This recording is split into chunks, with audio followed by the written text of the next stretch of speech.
Hello, Patriots, and welcome again to Patriot Point. It's Friday morning, which means we have a new episode for you. If you've never done it before, I hope right now as I'm talking, you'll hit the little subscribe button. It's in the bottom right-hand corner of the video screen, and that'll really help out the channel. Well, we have some great big news for you this week, both on a state level and also on a national level. Now, before I get into this state level news, I just want to come out and make it very clear that what I'm about to tell you is going to be mind-blowing, but I am not accusing anybody of anything. I am saying it is very suspicious and it should be investigated. And when I'm about to give you this information, by the time you learn what's going on, I think you'll say this. Hey, there's something awfully screwy going on around here. Yes, something very screwy is going on in Kentucky. Let me give you the information. There's a fella that was by the name of Muncie McNamara, 39 years old, has been found dead in a parking lot. He was the former director of the Unemployment Insurance Commission of Governor Andy Beshear. Now, what is interesting about this is that this guy had absolutely zero experience in any unemployment insurance facet whatsoever when he was appointed to the commission that was in charge of this for the entire state when he was appointed by Beshear. So it makes you wonder, why did Governor Beshear appoint him to this position? It might have something to do with when Mr. McNamara was testifying in front of a committee of Kentucky lawmakers, and he said that he had donated to Beshear's campaign for governor, and he had also raised a bunch of money for his campaign and knocked more than 1,000 doors personally. Now, this falls in line with what we've seen and we reported throughout the time on Patriot Point. If you remember when they were going to remove the Jefferson Davis statue from the Kentucky Capitol, that Andy Beshear just gave somebody the job and didn't let anybody else bid on the job. It was a no-bid contract that should have cost about $5,000, but he gave it a no-bid contract for $250,000 to people who were his campaign contributors. Well, it looks like he did the same thing here, and he hired a guy who testified and said that he had zero unemployment insurance administration experience at all, and yet Beshear appointed him to get an $85,000 a year job running it for the whole state. And we see how that turned out. Now, behind the scenes, Mr. McNamara was not happy, and he raised several concerns about things that were going on in this part of the Beshear administration. During his tenure in office, there was a data breach where Kentucky citizens' private information was compromised. Now, under Kentucky law, whenever that happens, then whoever's the governor, it's his administration, is required by state law to report this breach of Kentucky citizens' information to both the Kentucky State Auditor and to the Kentucky Attorney General. And he has to do this within 2 or 3 days on the outside. Beshear did not do this for more than a month. And even then, it was only because the information had got leaked and he had to do it. So right there is yet another law that he has broken in a long list of laws that we have documented here on the program. So this Mr. McNamara, who was in charge of this, was bringing up these concerns, saying, hey, this has happened, and we've got some other problems here. Let me tell you what some of the other things it says. Reading some of my notes here, it says in 2020 that Mr. McNamara testified before the Kentucky General Assembly's, they have a committee called the Committee on Economic Development and Workforce Investment, where he told the lawmakers about decisions made by those over his head. And again, he's the head of the Unemployment Insurance Commission, so we know what he's talking about there, about things in the Beshear administration that were being done wrong. And he says, listen, these are violating federal rules, it's violating ethics, it's violating all kinds of problems, several laws being broken. So what happens? Well, it turns out that according to an article from the Louisville Courier-Journal this week, March the 9th was this article, this guy got fired for, quote, no reason. End quote. I think maybe there was a reason is that he kept sounding the horn of alarm, saying, "Hey, the Bashir administration is breaking the law. They're doing things illegally. The data is being compromised. Nobody's being told about this." Now, what he has done has brought a lot of attention to these issues. In fact, we saw here 3 weeks ago that the Kentucky State Auditor, Mike Harmon, he checked the books and he verified in his official report all the things that Mr. McNamara was saying. Hey, these are things that are being done illegally, unethically, against federal rules and also state rules. And then this guy winds up, after this information's verified and he could testify to give more information, all of a sudden this Sunday he wound up found dead in a parking lot by suicide. Well, isn't that incredibly suspect? Makes me very suspicious. The county coroner, at least at the time of I'm recording this, has declined to give us the reason for the cause of death. So you're probably thinking what I'm thinking right now. Mark my words, the whole thing is highly suspect. Yes, highly suspicious. Sounds to me, doesn't this sound like something that we continually hear when somebody's got dirt on the Clintons? Then before they can testify, they commit suicide. I remember reading a report about a guy who committed suicide by shooting himself 4 times in the head in a public park. So I'm not, again, let me be clear, not accusing anybody of anything, but I am saying this has raised way too many questions. It's very suspicious and does warrant investigation. And so let's press this in the public sphere, calling for a proper investigation just to nail down what has really happened. Well, that's not the only thing going on in Kentucky news. Normally at this time, I'll take a little break and we'll do what's called the legislative roundup, where we look at different bills that are up for a vote by the Kentucky General Assembly. Can't do that this week because the legislature is done passing bills. Well, sort of. The legislative year is almost over.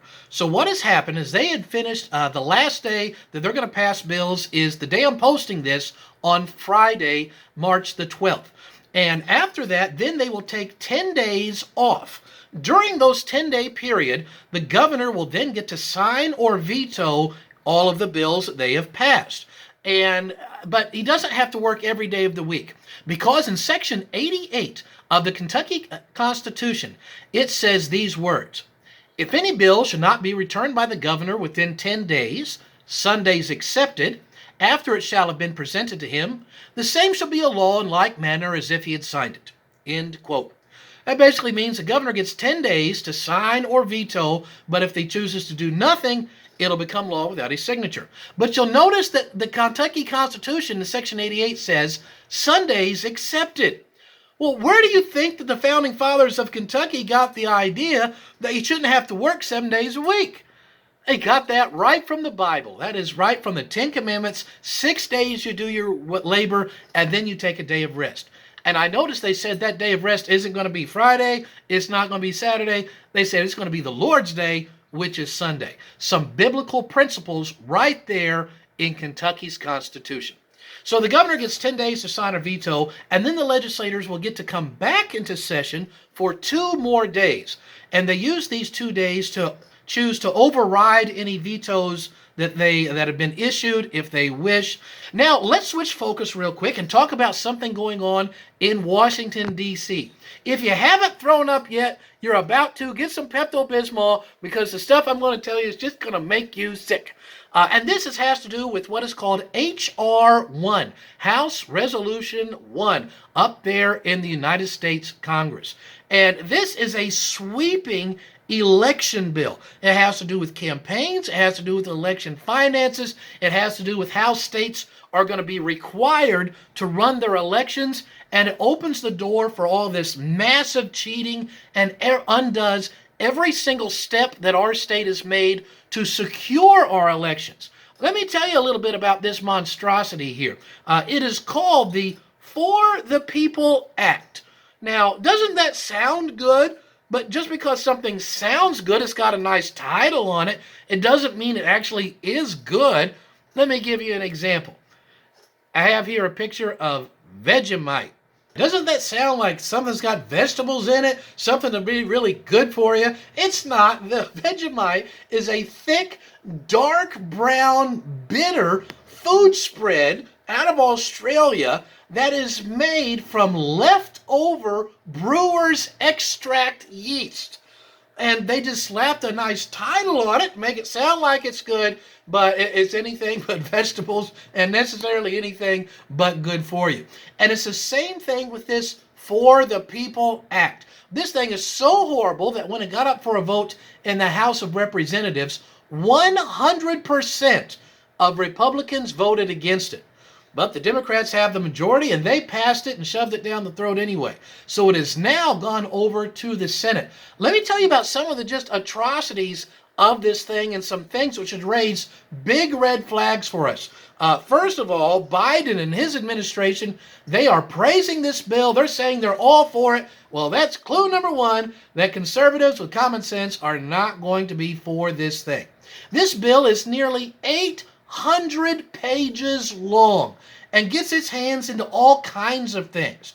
And that's why I really like something that Kentucky Congressman Thomas Massie has been talking about for years, is that all of these bills should be one-issue bills. And that's something that we should have both on the federal level and here in Kentucky. One-issue bills. Because there might be one issue I'd be for, but then they tag along 6 or 7 things I wouldn't be for, and it's got where you're in trouble either way. One issue, up or down votes, and that would let the officials who are voting on it be able to say, listen, this is where I stand on this, without having to take an opposite stand on another issue. So I hope you'll contact your legislators about pushing that as well.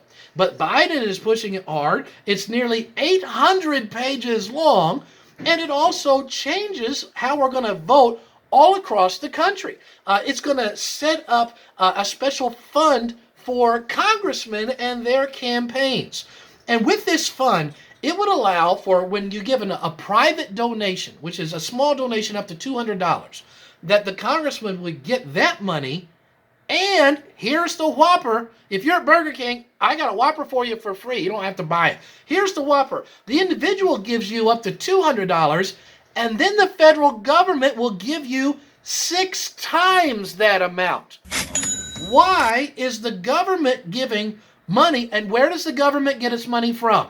It's going to give that money 6 times more than what was actually given to the congressman to run their campaign. We shouldn't be giving 1 red cent. If the congressman or the candidate wants to get donations, they should run their campaign based on the donations that they receive. And we, the people who fund the government, shouldn't have to fund their campaigns 1 red cent. A horrible bill giving away the people's money to things that we should never have to fund. It also creates a great deal of new restrictions on freedom of speech, on who can say what during a campaign. By the way, it doesn't limit the candidate's free speech at all. It limits the free speech of people who are not the candidate. And this, we've seen way too much of the restriction of free speech, and we need to cut this off, not give it a big boost to go even farther. It also, I hope you're sitting down right now, it also will allow the candidate to receive a salary from the campaign funds. Remember, a salary not just from people who gave money to them, but from 6 times that much being come from the money the government sends to them, and they now get a salary for this. I don't know why a congressman who gets a full-time salary anyway for being a congressman needs to have an additional salary just to campaign to rerun for their office. That stinks. There's a lot worse things to this as well. And before we leave today, I want to leave you with a little something.